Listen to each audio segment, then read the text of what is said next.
Depuis le début de la semaine, dans le Drive et le quartier général, on vous offre des jeux Amélio de chez Gladius et c'est un plaisir d'avoir avec nous dans l'émission d'aujourd'hui la fondatrice et coprésidente des jeux Amélio. Je parle de Catherine Dupuis. Elle est au bout du fil. Salut Catherine! Bonjour, ça va bien? Ça va très, très bien. Tout d'abord, merci de gâter nos auditeurs et auditrices avec vos jeux. C'est très sympathique, c'est très gentil. C'est un immense plaisir. Et je pense que on devrait commencer cette belle discussion du début. D'où est venue l'idée pour cette série de jeux Amélio? Bien, en fait, l'humain, la façon naturelle pour apprendre le plus facilement possible, c'est en jouant. Parce que c'est vraiment là qu'on est capable de mobiliser toutes les compétences cérébrales qu'on a.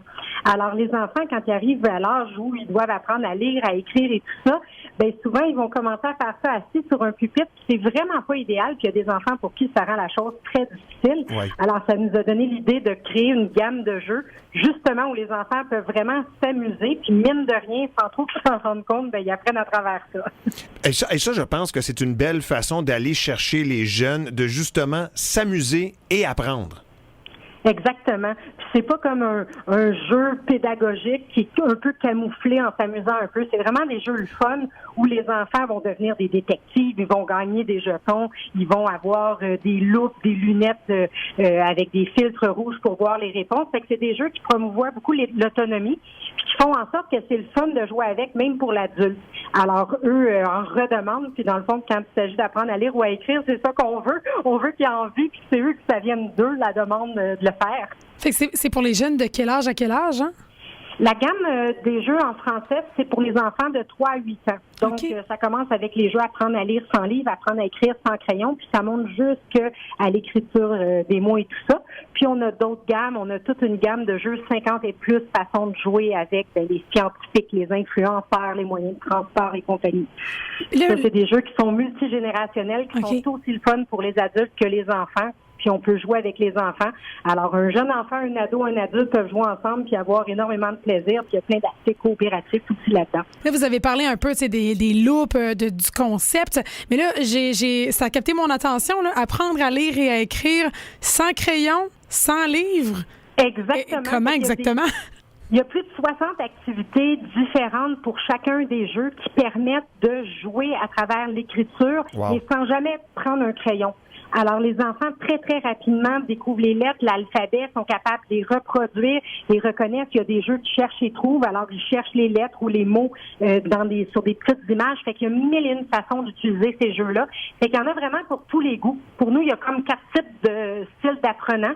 Fait que les enfants qui ont besoin de bouger, il y a des enfants qui ont plus besoin de communiquer. Il y en a d'autres qui ont besoin d'essayer des choses, de faire des erreurs, de recommencer. Alors, c'est fait pour tous ces enfants-là, vraiment aller chercher ce que l'enfant va adorer, puis avec ses spécificités à lui, ses défis à lui.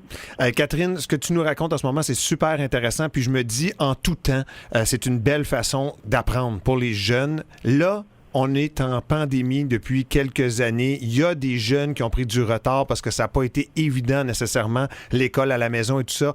Vos jeux, là, sont sûrement encore plus en demande cette période avec la pandémie, hein?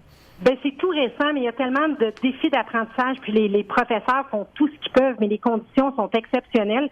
Fait que nous, les jeux ont été développés par des orthopédagogues, des enseignants au primaire, toute une grosse équipe de spécialistes, puis de gens qui sont spécialisés dans le cerveau, alors qui ont développé ça pour que justement ça soit juste beaucoup plus facile. Fait qu'un enfant qui a des défis à cause de la pandémie, à cause de l'école maison et tout ça, parce que il était restreint, mais c'est la façon de faire débloquer ça en s'amusant, sans pleurs et grincements de dents. Fait que ça a été testé en plus, là.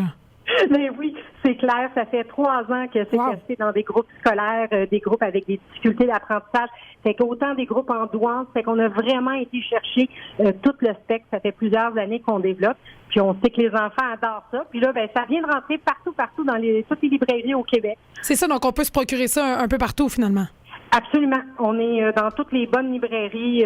On est là. Puis on a un partenaire de choix à Québec qui s'appelle Gladius, qui est le plus gros fabricant de jeux au Québec depuis 25 ans. Fait que c'est notre partenaire. On est très chanceux de l'avoir.